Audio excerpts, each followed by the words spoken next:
I'm not looking for trouble with you, Marshal. It's Jerry here's got me all riled up, him and that girl. Before the dusty boots, the drawling voice, and the unforgettable laugh of Festus Haggen ever graced American television, Ken Curtis lived a reality that sounds like something straight out of a Western novel. But it wasn't fiction. It was his childhood. Ken Curtis, the man millions would later adore as the loyal yet scrappy deputy on Gunsmoke, was born Curtis Wayne Gates inside a jailhouse. Not figuratively, not symbolically, literally. He came into this world on July 2nd, 1916, in the quiet town of Lamar, Colorado. His father, Dan Gates, wasn't just a lawman. He was the actual sheriff of Bent County, the family's living quarters, a modest apartment perched just above the county jail. That meant young Ken spent his earliest years not just hearing bedtime stories about outlaws, but hearing the outlaws themselves, shackled, restless, and murmuring through iron bars beneath his floorboards.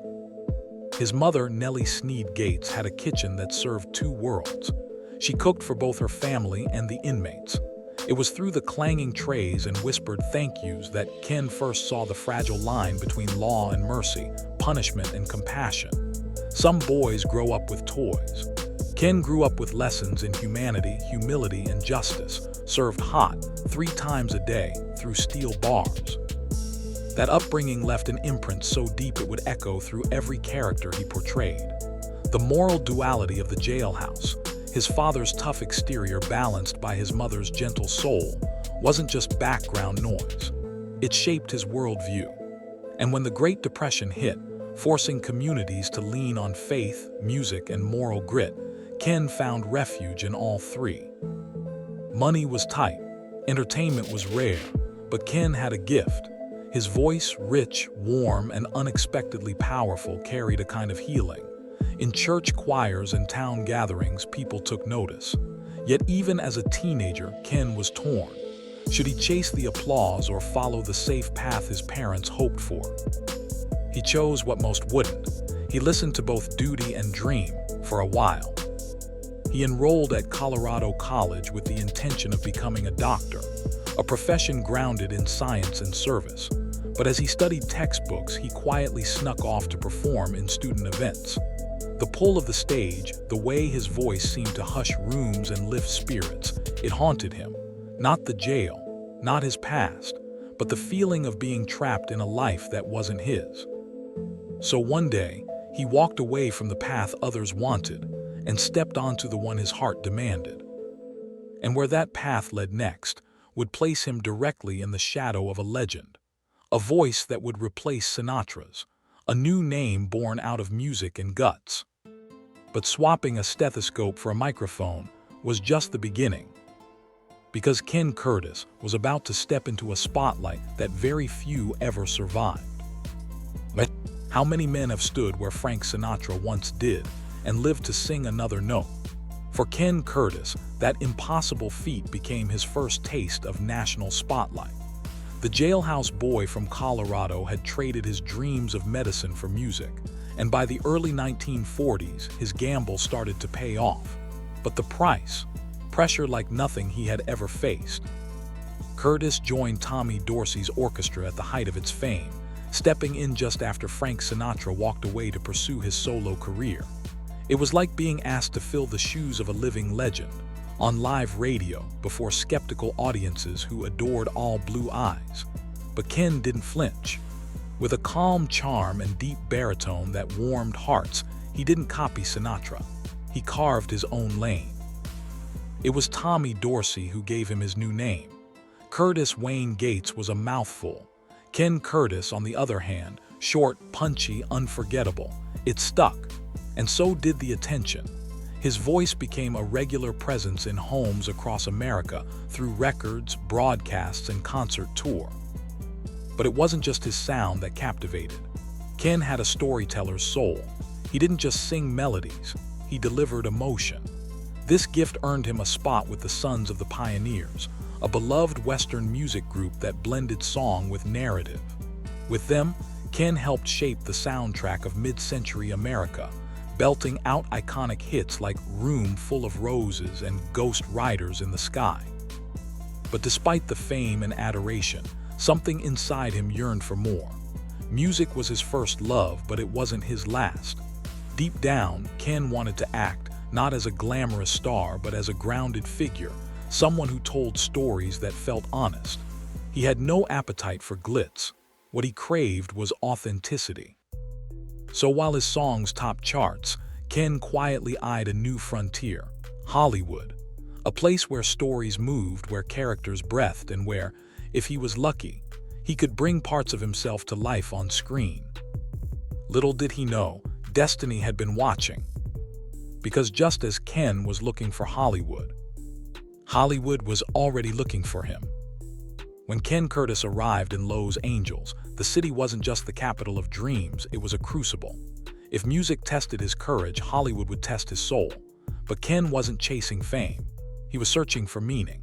He found it behind a radio microphone, launching Chuck Wagon Jamboree, a 15-minute syndicated show blending cowboy tunes, moral tales, and homegrown wit. For 130 episodes, America heard the roots of Festus before Festus even existed. But Ken's voice soon reached beyond radio. In 1945, he began appearing in musical westerns. His authentic cowboy demeanor, mixed with musical talent, made him a perfect fit for the genre. Then came the moment that changed everything, a meeting with John Ford. Ford wasn't just any director, he was the director, the man who shaped icons like John Wayne and Henry Fonda. When Ford met Ken, he saw something unique, a man who didn't have to pretend to be a cowboy. Ken was the real thing. Ford took him in not just as an actor, but as part of his inner circle, a small, loyal family of performers he used again and again. Ken appeared in Ford classics like Rio Grande, The Quiet Man, and The Searchers, but being part of Ford's world wasn't easy. The director was demanding, sometimes cruel. He broke actors down to build them back up.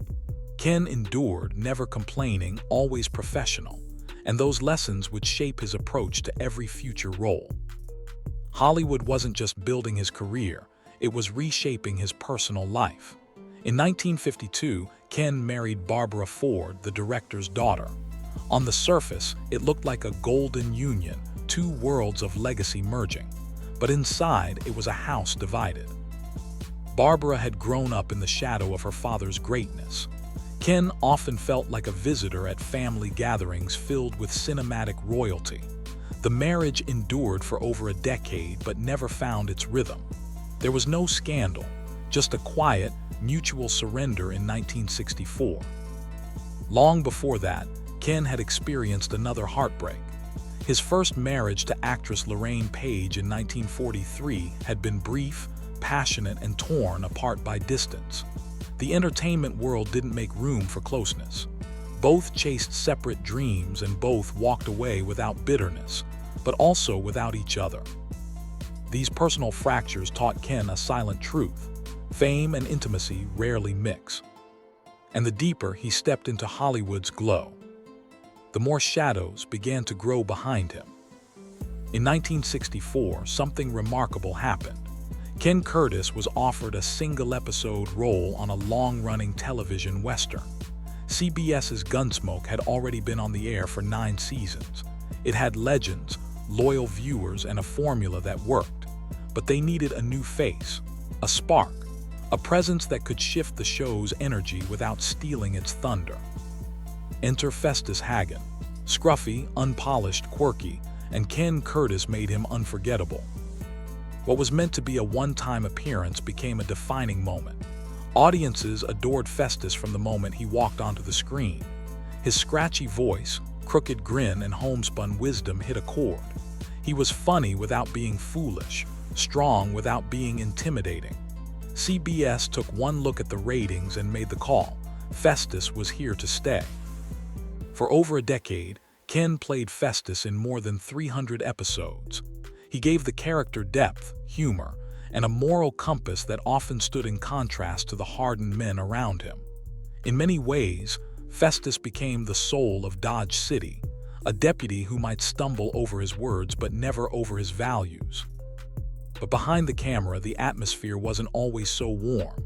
James Arness, the towering presence behind Marshal Matt Dillon, was the clear lead, and he made sure the spotlight stayed that way.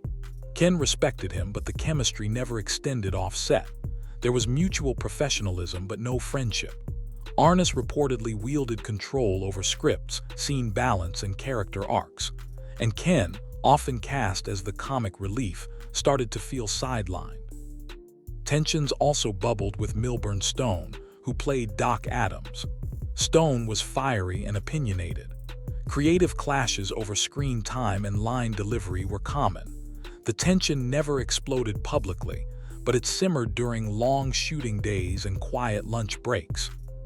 Still, Ken never lost focus. He showed up, he delivered, and he fought for his character to be treated with dignity. Festus wasn't just comic relief to him, he was a full human being. But as the show's success grew, so did the list of people Ken quietly resented. On screen, Ken Curtis brought laughter, loyalty, and life to Gunsmoke. But behind the scenes, a quieter story unfolded, one of frustration, rivalry, and wounds never fully healed.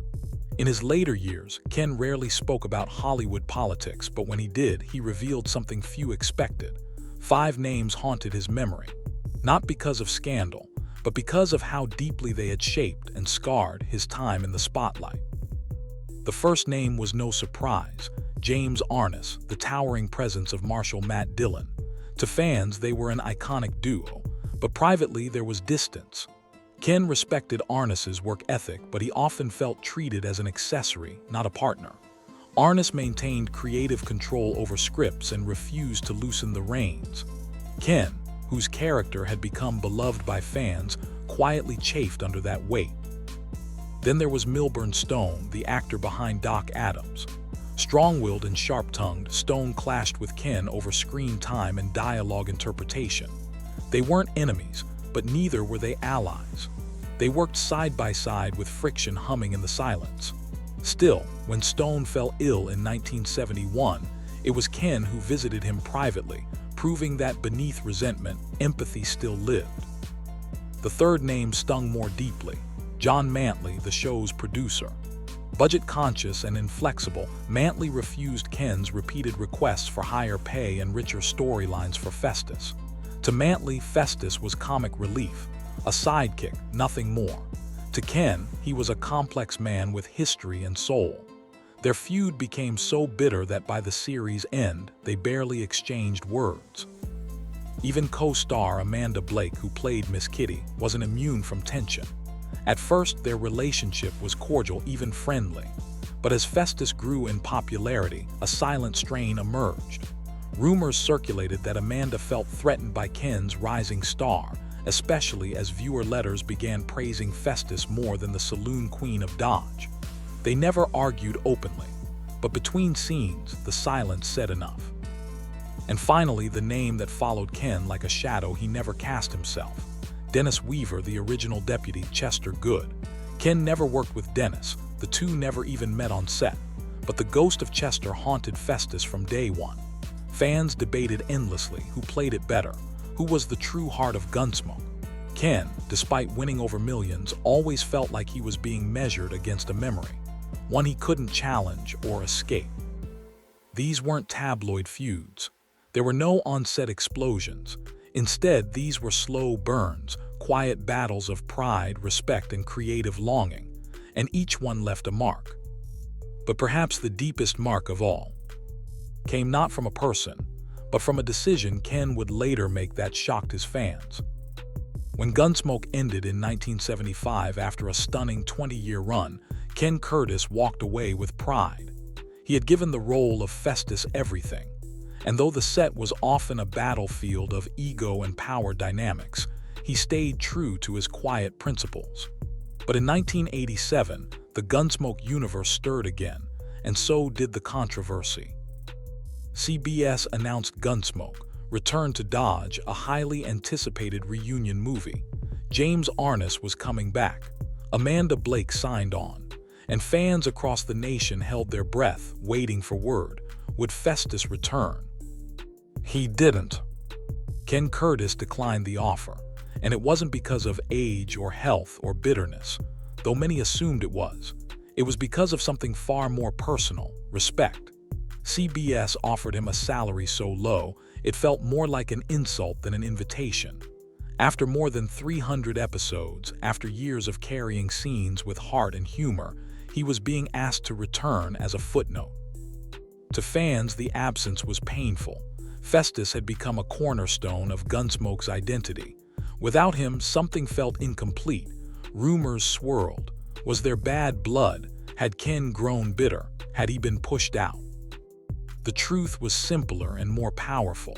Ken had made a promise to himself, long ago in that apartment above the jail, that he would never let others define his worth, that he would walk away rather than be disrespected.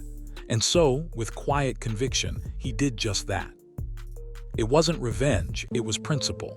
And though he never appeared in another Gunsmoke production, he never badmouthed the show publicly.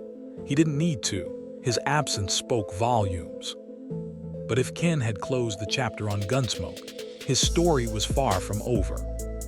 Because away from the cameras, a different life was waiting, one filled not with fame, but with something even deeper. A kind of peace he had never known in all his years on screen. After 2 marriages marked by distance and disconnection, Ken Curtis finally found something unexpected.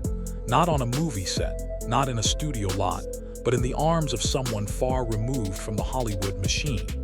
Her name was Tori Connolly. They met quietly, married privately in 1966, and stayed together until the end of Ken's life. Tori wasn't from showbiz. She wasn't dazzled by cameras or star power. She saw Ken for who he truly was, a man worn from the industry, carrying invisible bruises but still holding onto his sense of right and wrong.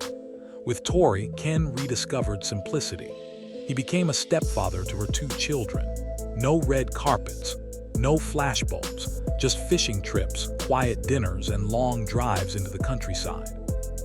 They settled into a life that felt more real than anything Ken had ever filmed.